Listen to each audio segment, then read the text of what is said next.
오늘 로마서 10번째 시간입니다. 오늘 유대인의 범죄, 유대인들이 어떤 범죄를 저지르고 있는가를 오늘 말씀하고 있습니다. 바울이 1장에서 이방인들의 죄를 지적했죠. 그리고 2장에서 유대인들의 그 범죄는 하나님의 심판을 받게 될 것이라고 기록하고 있어요. 그래서 오늘 우리가 읽은 본문에서는 유대인들의 범죄를 노골적으로 지적하고 있습니다. 사람들에게는요, 많은 지식, 명예, 권력, 재물 이런 것들을 얻은 사람들이 많이 있습니다. 그런데 그런 좋은 조건, 여러 가지 좋은 환경 속에서 복을 받고 살아가면서 그것을 잘 선용하여 빛을 내고 하나님께 영광을 돌리는 것이 피조물의 목적입니다. 도리어 그런 좋은 것들 때문에 사람과 하나님 앞에 범죄하는 사람이 많습니다. 오늘 바울은 유대인들을 향해서 유대인이라 하는 내가 이렇게 반문하고 있어요. 그러니까 유대인들은 굉장히 착각하고 살았습니다. 이방인들은 다 죄인이다. 우리는 다 의인이다. 유대인들은 다른 민족들을 멸시하고 무시했습니다. 자기들은 의롭고 선하고 잘났다고 스스로 착각하고 살았어요. 우리 주변에 여러분 이 주제 파악 못하는 사람들이 있어요. 착각하는 사람들을 향해서 우리가 빈정될 때 뭐라 그래요? 그래 너 잘났다. 그래 너 참 대단하다. 이렇게 빈정됩니다. 오늘 바울이요, 유대인들의 허위허식을 낱낱이 고발하고 또 지적하는 것을 볼 수 있어요. 그러니까 유대인들이 가지고 있었던 잘못된 것이 어떤 거냐. 오늘 17절의 말씀을 보면 유대인이라 칭하는 내가 율법을 의지하며 하나님을 자랑하며. 바울은 유대인들의 자만심, 유대인들의 우월감, 유대인들의 그 선민의식, 특권의식을 꼬집고 있습니다. 세계 민족 가운데 유대 민족만큼 자만심이 강한 민족도 없습니다. 자기들만 하나님으로부터 택함 받은 선민이라고 생각해요. 그러니까 자연스럽게 우월감에 빠질 수밖에 없어요. 하나님께서 유대인 민족을 택하시고 그 민족을 통해 이 땅에 메시아를 보내시고 메시아를 통해서 이 땅에 구원을 이루어 나가시고 축복할 것을 약속하셨어요. 그런데 하나님의 축복을 유대인들은 오해하고 있다는 겁니다. 우리가 신앙생활할 때 여러분 경계할 점이 있습니다. 나는 모태신앙이다. 나는 유명한 교단에 들어가 있고 나는 유명한 교회, 유명한 목사님의 적을 두고 있다.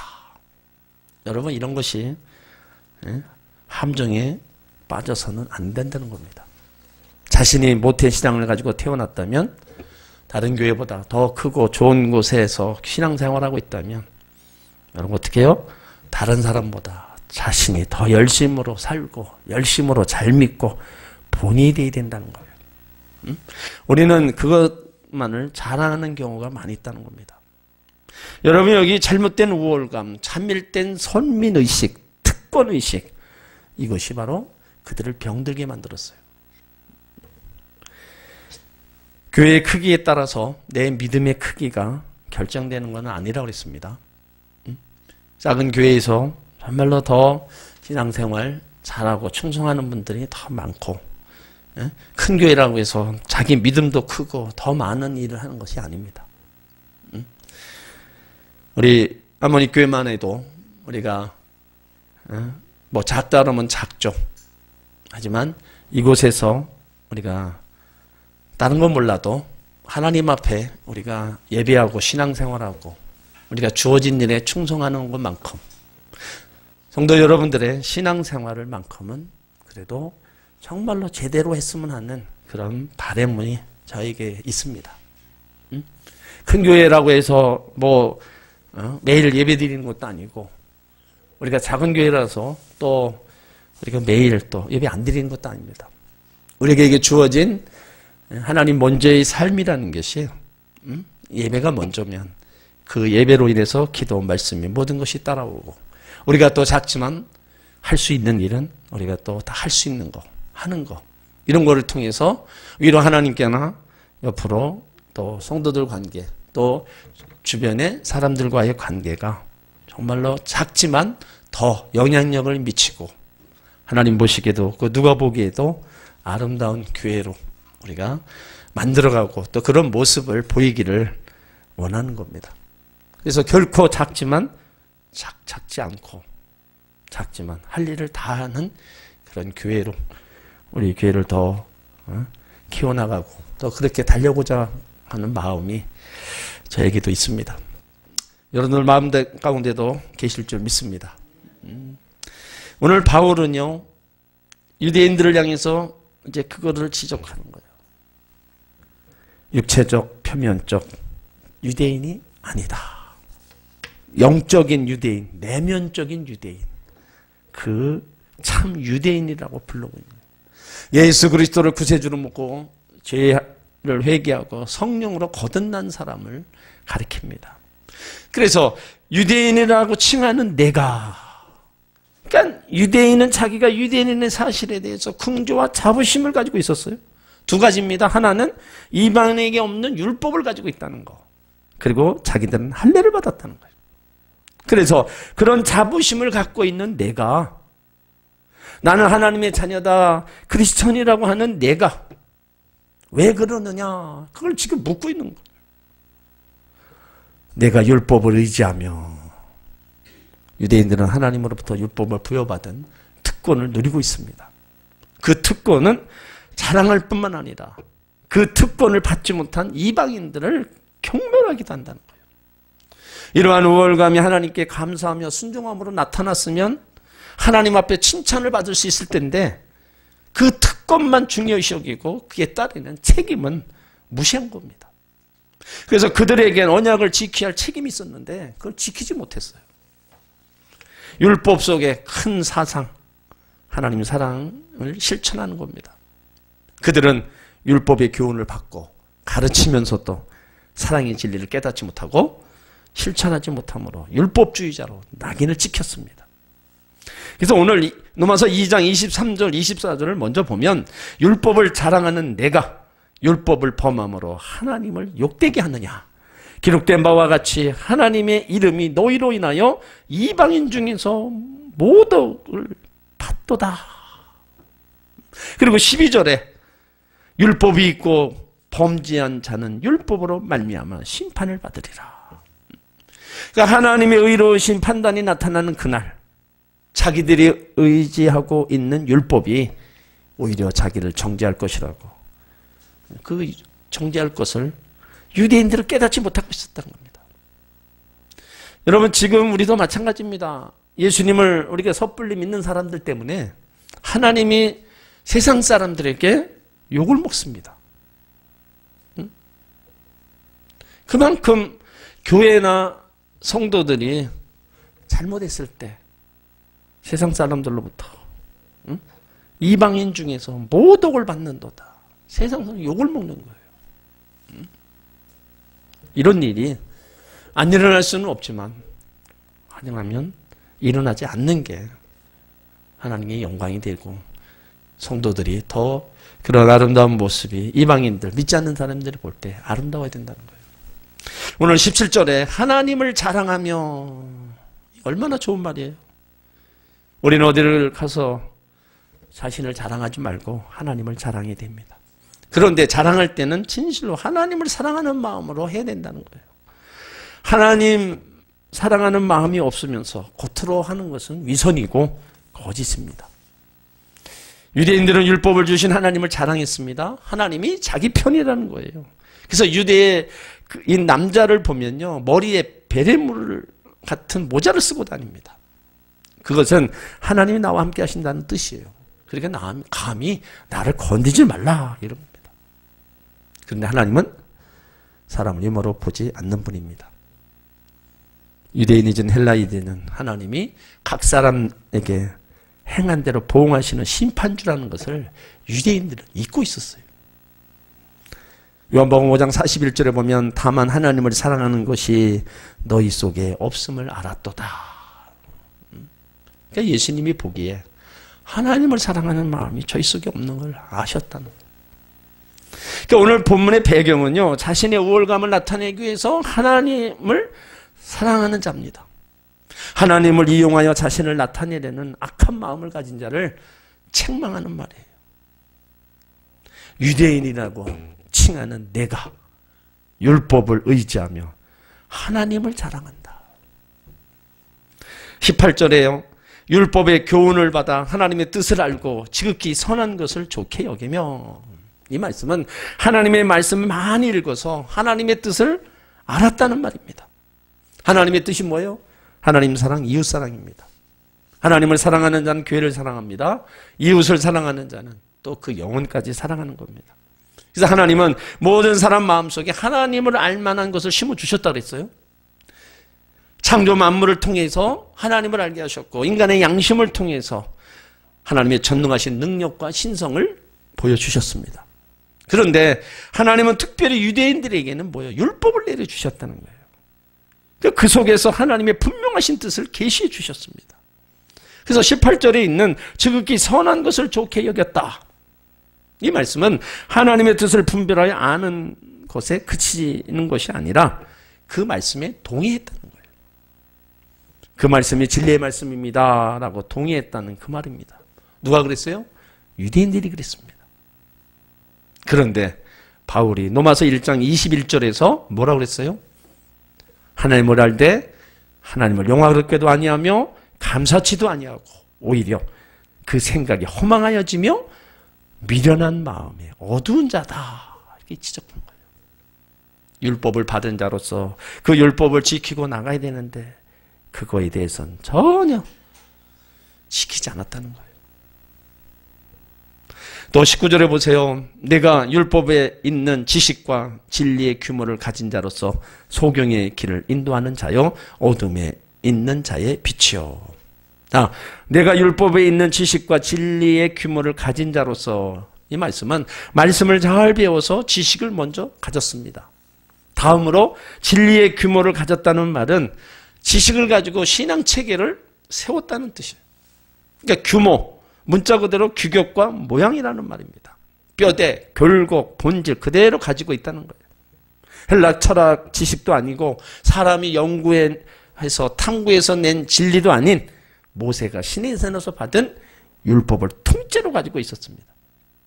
자, 그렇다면 하나님의 은혜에 감사하면서 겸손함으로 하나님의 뜻을 이루어드리는 삶을 살아가는 게 마땅합니다. 그런데 유대인들은요, 쓸데없는 권위의식에 사로잡혀 있었고 마음속에 자만심으로 가득 차 있었어요. 율법이 없는 이방인들을 멸시하고 경멸했습니다. 어떻게 멸시하고 경멸했는가? 19절 하반절과 20절에 나옵니다. 소경의 길을 인도하는 자요 어둠에 있는 자의 빛이요 20절 어리석은 자의 훈도요 어린아이의 선생이라고 스스로 믿으니. 그러니까 여기 나오는 소경이라든지 어둠에 있는 자, 어리석은 자, 어린아이는 다 이방인을 가리키는 겁니다. 그러니까 유대인들은 율법이 없는 이방인들을 이렇게 경멸하고 멸시했다는 거예요. 반면에 자기들은 어떻게 생각했어요? 인도하는 자요, 빛이요, 훈도요, 선생이라고 생각했어요. 그렇게 스스로 믿었다는 겁니다. 바로 여기에 문제점이 있는 거예요. 하나님 앞에 나올 때는 주님, 저는 죄인입니다. 죽어 마땅한 죄인입니다. 저를 불쌍히 여겨 주옵소서. 이러한 마음으로 나오면 문제가 없어요. 근데 항상 어떤 사람이 문제가 있습니까? 나는 다른 사람들보다 똑똑하고 더 잘나고 더 잘 믿는다 생각하는 사람들 때문에 문제라. 응? 그래서 시험에 빠져들고 마는 겁니다. 그러니까 우리가 주님 앞에 나올 때는요, 항상 겸손한 마음으로 나와야 돼요. 응? 나 같은 죄인 살리신 주의 은혜에 놀라와. 응? 이런 마음, 응? 이런 마음이 주님의 은혜뿐만 아니라 예수 그리스도의 의를 힘입을 수 있는 겁니다. 유대인들 같은 이런 모습은 결국은 하나님의 심판의 대상이 될 수밖에 없는 거예요. 여기 소경의 길을 인도하는 자요, 영적으로 도덕적으로 눈먼 상태에 있는 자들을 복음으로 깨우고 가르쳐서 바른 길로 인도해야 됩니다. 또 어둠에 있는 자의 빛이다. 우리가 해야 될 일이죠. 죄악 속에 빠져있는 방황한 무리들을 건져내는 일입니다. 지금 바울은 유대인들을 자칭 말씀합니다만 이 말씀은 오늘날 우리 믿음의 자녀들의 모습이에요. 바로 영적 유대인들, 믿음의 자녀들에게 주시는 그런 말씀이라는 겁니다. 여기 어리석은 자와 어린아이는 말 그대로 영적으로 연약한 존재를 의미합니다. 또 어리석은 존재라는 뜻도 있습니다. 그리고 스스로 믿으니 유대인에게 있어서 결정적인 잘못, 특권을 부여받은 자기 만족에 빠져 있다. 스스로 훈계하는 자, 가르치는 선생으로 믿고 있다는 거예요. 그래서 21절부터 유대인들의 죄를 끄집어내는 겁니다. 자, 21절을 보세요. 그러면 다른 사람을 가르치는 내가 내 자신을 가르치지 아니하느냐? 도적질 말라고 판포하는 내가 도적질 아니냐? 그러니까 유대인들은 자기들의 이방인들을 가르치는 선생으로 착각했어요. 그렇다면 자기 자신부터 먼저 가르쳐야 했습니다. 내가 내 자신을 가르치지 아니하느냐? 이거 한마디는 뭐예요? 외식하는 죄를 지었다는 겁니다. 그러니까 남을 가르치는 자라면 그 가르친 대로 자기 스스로 먼저 살아야 되는데 그렇지 못했다는 거예요. 자기의 말을 그대로 실천해야 하는데 유대인은 그렇게 살지 못했어요. 그러니까 위선적인 삶을 살았다는 겁니다. 다른 사람을 가르치는 내가 내 자신을 가르치지 아니하느냐. 지도자라고 자청하는 너희들이 자신을 가르치지 못하고 다른 사람에게 본과 덕을 세우지 못하고 있으면서 우쭐대고 있느냐. 지금 그 말이에요. 그러니까 바울이 유대인들을 향해서 지금 그 죄목들을 적나라하게 지금 다 드러내고 있는 거예요. 그래서 17절부터 20절까지 가진 것을 다른 사람에게 가르치기 전에 내가 먼저 내 자신에게 가르치라는 겁니다. 그렇게 하는 것이 하나님의 자녀고 이스라엘이라는 거예요. 이 말씀은 예수님도 하셨어요. 비판을 받지 않으려거든 비판하지 말라. 대접받기를 원하거든 내가 먼저 남을 대접하라 말씀하셨어요. 그러니까 남이 나에게 어떻게 주기를 기대하지 말고 먼저 남을 위해 믿음의 덕을 세우라는 겁니다. 여기 도둑질 말라 반품하는 내가 도둑질하느냐? 응? 도둑질하지 말라, 도둑질하지 말라, 나쁘다, 그것은 죄다 가르치는 내가 도리어 도둑질한다는 겁니다. 이게 말로는 8계명을 가르쳤습니다. 그들 자신이 8계명을 지금 어기고 있다는 거예요. 그러니까 유대인들의 부정직한 방법을 통해서 부당 이득을 취하기로 유명합니다. 그래서 구약을 보면 장사꾼들은 저울추를 속였어요.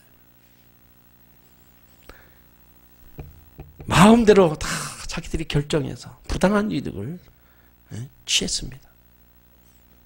그러니까 21절에 그걸 지금 지적하는 거예요. 다른 사람들을 가르치는 데가 네 자신은 똑바로 하지도 않으면서 어떻게 다른 사람에게 이거 해라 저거 하지 말라 얘기할 수 있냐 이거죠. 그리고 22절에 또 얘기합니다. 간음하지 말라고 하는 내가 간음하느냐? 우상을 가지 여기는 내가 신사의 물건을 도둑질하느냐? 그러니까 7계명을 가르치면서 실제로는 7계명을 어겼다는 겁니다. 예수님 당시에 유대인들은요 마음에 드는 여인이 있으면 그 여인을 취하기 위해서 자기 아내를 헌시짝같이 버렸습니다. 그래서 이혼 증서를 그냥 써주고 버렸어요. 그러니까 이 같은 유대인들을 향해서 예수님은 산상수훈에서 누구든지 음행한 영고를 제외하고 자기 아내를 버리는 자는 바로 간음한 자라 말씀하신 겁니다. 그러니까 여기 간음이란 남녀관계, 성적관계도 포함하고 있지만 성경에서 말하는 간음의 포인트는 하나님 앞에서 신앙의 정조를 잃어버리는 것을 간음이라고 합니다. 골로새서 3장에도 탐심은 우상숭배라고 얘기했어요. 그러니까 사람들은 나는 간음하는 자와 거리가 멀다 말합니다. 그러나 우리가 하나님보다 더 사랑하는 것이 있으면 좋아하는 것이 있다면 그것이 곧 영적 간음이라는 거예요. 그러니까 유대인들을 향해서 간음을 하지 말라는 내가 간음하느냐? 또 우상을 가증히 여기는 내가 신사의 물건을 도적질하느냐? 유대인들은 우상을 지극히 가증히 여겨왔어요. 여기 신사라는 말은 우상을 섬기는 집이라는 말입니다. 그러니까 유대인들은 이렇게 우상을 섬겼던 재물을 도적질하면서도 우상을 가증히 여기고 있다고 스스로 믿고 있으니 한마디로 어리석은 거죠.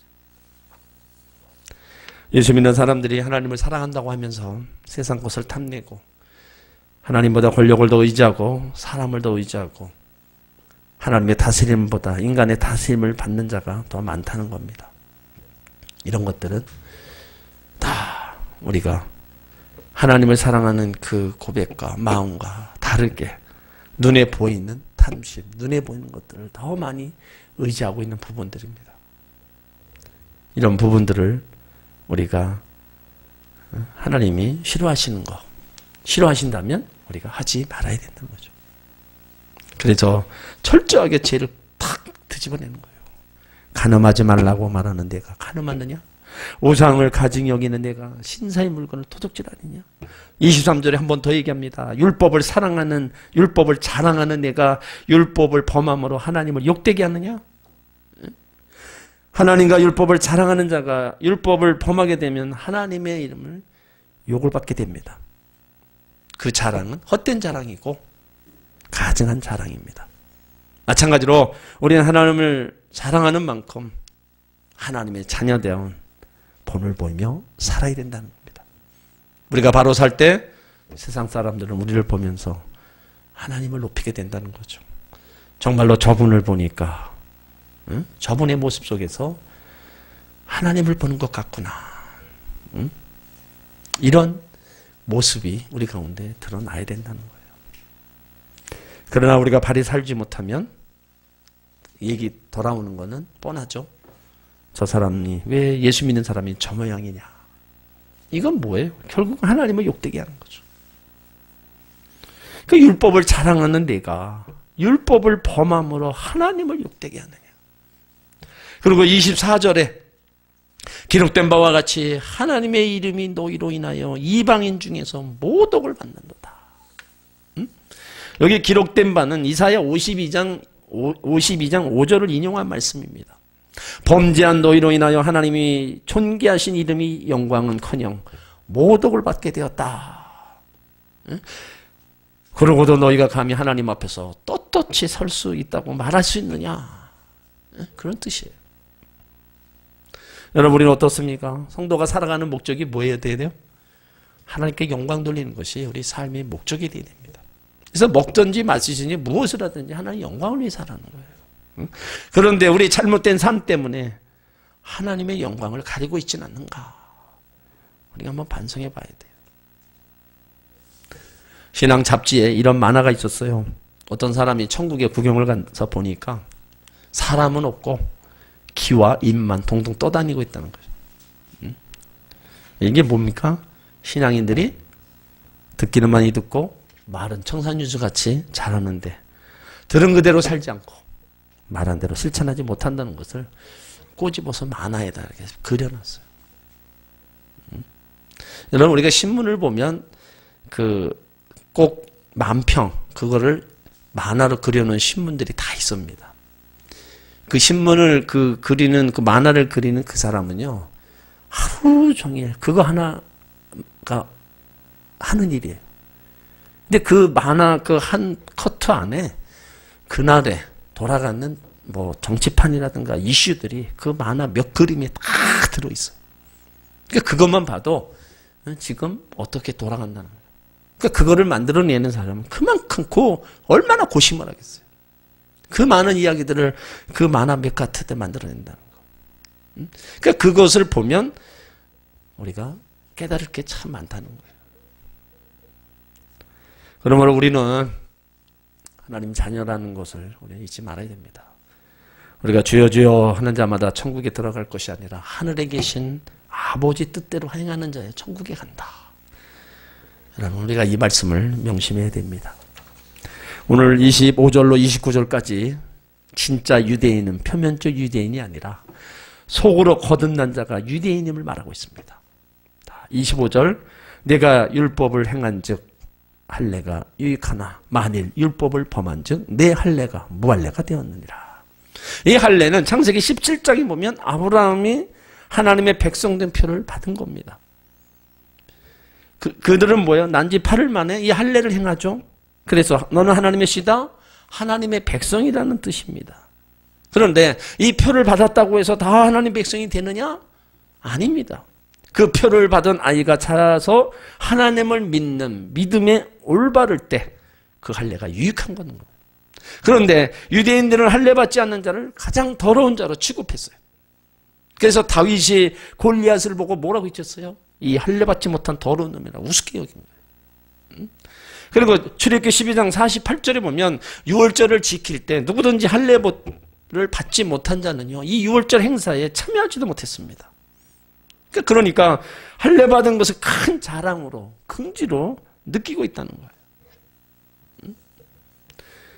할례를 받았다고 하는 유대인들이 하나님의 법대로 살지 않으면 그 할례는 받으나 마나 무익한 할례가 된다는 거예요. 마찬가지입니다. 우리가 세례를 받았다고 자랑하면서 하나님 말씀에 순종하지 않으면서 세례교원이나 교인이다 자랑해봐야 아무 가치가 없다는 거예요. 그러니까 세례교원이고 할례를 받은 자면 받은 자답게 잘 하나님 섬기라는 거예요. 여러분, 세례가 무슨 뜻이에요? 우리가 침례 받을 때 옛사람은 죽고 그리스도로 말미암아 이제 새롭게 살겠다, 표를 받는 거잖아요. 예수님이 나를 위해서 죽으시고 부활하셔서 나를 살리셨다는 것을 진심으로 믿으면서 나의 옛사람은 죽고 이제 주님 뜻대로 믿음의 행위와 정말로 내가 열심으로 주를 위해 살겠다, 이런 마음으로 우리가 세례를 받습니다. 여러분, 침례 받을 때 기억나세요? 문답한 거, 또 어떤 고백을 하고 아마 나름대로 다 있을 겁니다. 바울이 고백한 것이 우리가 정말로 새겨 들어야 돼요. 갈라디아서 2장 20절이죠. 내가 그리스도와 함께 십자가에 못 박혔나니 그런즉 이제는 내가 산 것이 아니요 오직 내 안에 그리스도께서 사신 것이라. 이제 내가 육체 가운데 사는 것은 나를 사랑하사 나를 위하여 자기 몸을 버리신 하나님의 아들을 믿는 믿음 안에서 사는 것이다. 이 고백이 우리의 고백이 되어야 될 줄 믿습니다. 바울은 무할례가 되었느니라. 할례를 받았으나 바로 살지 못하면 할례 받지 않는 자와 같다는 겁니다. 25절에 내가 율법을 행한즉 할례가 유익하냐? 만일 율법을 범한즉 내 할례가 무할례가 된다. 자, 26절 그런즉 무할례자가 율법의 제도를 지키면 그 무할례를 할례와 같이 여길 것이 아니냐. 그러니까 육신적으로는 할례 받지 아니한 사람이 할지라도 하나님 앞에서 율법의 제도를 지키면 할례 받은 사람처럼 여겨진다는 겁니다. 그러니까 중요한 것은 내가 육체적으로 할례를 받았느냐 받지 않았느냐가 아닙니다. 내가 율법을 제도를 지켰느냐 지키지 아니었냐, 이게 더 중요하다는 겁니다. 하나님 우리 가운데 율법을 주신 목적이 뭐예요?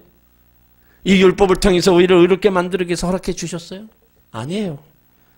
사람은 율법으로 절대로 의로움을 입지 못합니다. 로마서 3장 20절에 보면 그러므로 율법의 행위로 그의 앞에 의롭다 하심을 얻을 육체가 없나니 율법으로는 죄를 깨달으니라. 그러니까 율법의 행위는 하나님 앞에 의롭다 하심을 없는 육체가 없다는 거예요. 율법은 사람을 절대로 의롭게 할 수 없습니다. 우리에게 죄를 깨닫게 해주는 것이 바로 율법이에요. 그러니까 우리는 율법이 이와 같은 탄식할 수밖에 없어요. 바울이 탄식한 것처럼 오라 나는 공고한 사람이로다. 이 사망의 몸에서 누가 너를 건져내랴. 아무리 율법을 지키려고 해도 여러분 지켜집니까? 못 지키는 거예요. 자기 죄만 자꾸 깨닫는 거예요. 갈라디아서 3장 24절에도 이같이 율법이 우리를 그리스도에게로 인도하는 몽학선생이 되어 우리로 하여금 믿음으로 말미암아 의롭다함을 얻게 하려 함이니라. 그러니까 율법은 우리로 하여금 예수롭게 나오게 하는 역할입니다. 이 목적을 위해서 하나님께서 우리에게 율법을 허락해 주셨다는 거예요. 그래서 26절에 다시 보면 그런즉 무할례자가 율법의 제도를 지키면 그 무할례를 할례와 같이 여길 것이 아니냐. 27절 또한 본래 무할례자가 율법을 온전히 지키면 의문과 할례를 가지고 율법을 범하는 너를 판단치 아니하겠느냐. 그러니까 쉽게 말하면 할례를 받았다고 하는 유대인들이 율법을 범하면 할례 받지 않는 이방인들이 판단하는 것이 당연하다는 거예요. 그러니까 오늘날 교회 안에서 우리가 직분을 받았는데 신앙의 덕을 세우지 못하면 세상 사람들이 우리를 손가락질합니다. 여기 본래 무할례자가 율법을 온전히 지키면, 여러분 우리가 어떻게 율법을 온전히 지킬 수 있어요? 내 힘으로 율법을 온전히 지킬 수 있는가? 절대 불가능하다는 것이에요. 그 방법은 한 가지밖에 없습니다. 율법을 온전히 이루신 예수님과 연합하는 겁니다. 그래서 예수님은 내가 율법을 폐하러 온 줄로 생각지 말라. 폐하려 온 것이 아니라 완전케 함이로다 그랬어요. 예수님과 함께 우리가 그 안에서 우리가 살아가라. 그러면 우리가 주님의 그런 모습들, 섬김의 모습, 선한 모습, 그런 모습들을 우리가 그렇게 살아가고 힘쓰고 애쓰는 그런 모습들이 나는 힘들지만 그래도 예수님과 함께라면 우리는 또 행할 수 있는 겁니다. 오늘 28절을 보세요. 대저 표면적 유대인이 아니요 표면적 육신의 할례가 아니라. 여기 표면적 유대인은 아브라함의 자손을 가리킵니다. 표면적 육신의 할례가 아니다. 육신으로 할례를 받았으나 할례의 참뜻에서 떠난 자는 진정한 할례를 받았다고 할 수 없습니다. 이 말은 오늘날에는 이름만 성도요, 이름만 그리스도인이 너무 많다는 겁니다. 내용물이 중요하다는 거예요. 우리 안에 무엇이 들어있는가가 중요하다는 거죠. 그러니까 우리 모두 예수 그리스도를 우리 심령에 모시고 우리가 살아가고 있어요. 응? 그러니까 표면적으로다가만 보이는 것들로 인해서 유대인이 될 수가 없다는 거예요. 그 안에 성령이 있고 예수님이 계시고 그런 자가 정말로 참 하나님의 자녀다. 29절 오직 이면적 유대인이며 할례는 마음에 할지니 신령이 있고 의문에 있지 아니한 것이라. 그 칭찬이 사람에게서가 아니요 다만 하나님에게서다. 오직 이면적 유대인이며 이 말은 참으로 속사람이 성령으로 거듭난 자가 진짜 유대인이고 진짜 그리스도인이라는 겁니다. 그리고 그 다음 할례의 진실한 의미를 말하고 있어요. 할례는 마음에 할지니 진정으로 참 신앙 있는 마음이 깨끗해야 된다. 마음이 선해야 되고 남을 용서하고 남을 용납하고 이해하고 남을 나보다 낮게 여기는 마음입니다. 그 다음에 신령이 있다는 거예요. 성령 안에 있는 마음이 할례받은 마음이라는 거예요. 우리가 성령으로 충만해야 참다운 신앙의 모습을 보일 수 있습니다. 그리고 의문에 있지 않는 것이라. 여기 의문의 책이란 율법을 가리킵니다. 그러니까 율법은 의식이고 제도입니다. 의문에 있지 않은 거예요. 율법이 있는 게 아니에요. 그 칭찬이 사람에게서 아니라 다만 하나님에게다. 영의 사람이 되고 이면적 유대인이 되고 마음의 할례를 받은 것은 인간의 힘으로 되어지는 것이 아니라 하나님의 주권적인 은혜로 되어진다는 거죠. 참 유대인이 된 것의 자랑과 칭찬은 사람에게 있는 것이 아니라 모든 영광이 하나님께 돌려줘야 된다는 바울의 결론적인 이야기입니다. 우리가 하나님의 자녀된 거, 여러분 내가 잘나서 된 게 아니고요. 전적인 뭐예요? 하나님의 은혜로 되어졌다는 거예요. 사람으로 말미암아 된 게 아니라 결국엔 다 하나님이 하셨다는 거예요. 그래서 바울이 이면적 유대인이며 할례는 마음에 할지니 신령이 있고 의문에 있지 않은 것이라. 칭찬이 사람에게서 아니라 하나님에게서다. 우리가 예수 믿고 구원받아 참 그리스도인이 되고 하나님의 자녀가 된 거 하나님의 주권적인 은혜입니다. 나의 나 된 것은 오직 하나님의 은혜라고 우리는 고백해야 돼요. 우리 모두 구원의 은혜 감사하며 삶의 우리가 변화 속에서 우리는 하나님의 영광을 돌려야 될 줄 믿습니다. 그러니까 오늘 로마서 2장 17절 이하에 이 바울이 유대인의 범죄를 정말로 다 적나라하게 지적합니다. 어찌 너희들이 택한 백성이면서 선민이라고 하면서 이렇게 살아갔느냐. 이거는 우리한테도 똑같은 겁니다. 너희들이 어떻게 예수 믿는 하나님의 자녀라고 하면서 그렇게 살아서는 안 된다는 거예요. 여기 내가라는 말이 참 많이 나와요. 17절에 보면 유대인이라 칭하는 내가 율법을 의지하며, 19절에도 보면 내가 율법과 지식이 있는 자의 규모를 가진 자로서, 또 21절에도 보면 내가 내 자신을 가르치지 않느냐, 내가 도적질하느냐, 내가 간음하느냐, 내가 신사의 물건을 도적질하느냐, 23절 율법을 자랑하는 내가 율법을 범함으로 하나님을 욕되게 하느냐, 25절 내가 율법을 행한 즉 할례가 유익하나 만일 율법을 범한 즉 내 할례가 무할례가 되었느니라. 이게 다 내가는 누구예요? 유대인들을 얘기하는 거예요. 그래서 28절에 표면적 유대인이 유대인이 아니라는 거예요. 표면적 육신의 할례가 아니라는 거예요. 할례는 마음의 할례다. 그것을 행함으로 의롭게 하시는 분은 하나님이다.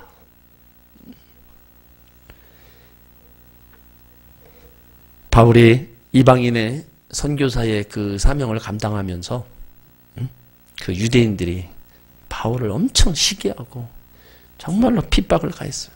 그래서 기회만 되면 죽이려고 한 겁니다. 그러니까 유대인들에게서 이런 바른 소리만 하니까 누가 좋아하겠어요. 그러니까 죽이려고 하니까 바울이 이방인 선교로다가 돌아가는 거예요. 이방인 선교로 유럽 쪽으로, 아시아 쪽으로 그 복음이 바로 증거되어서 오늘날 우리까지 온 겁니다. 오늘 바울이 유대인들의 이런 범죄의 죄목들을 얘기한 것처럼 우리는 정말로 우리도 하나님 영광 가리는 일이 없고 우리가 바른 하나님의 자녀로서 구원받은 백성으로서 우리가 삶 속에 정말 하나님의 뜻을 말씀대로 살아가기를 힘쓰고 애써야 될 줄 믿습니다. 기도합니다.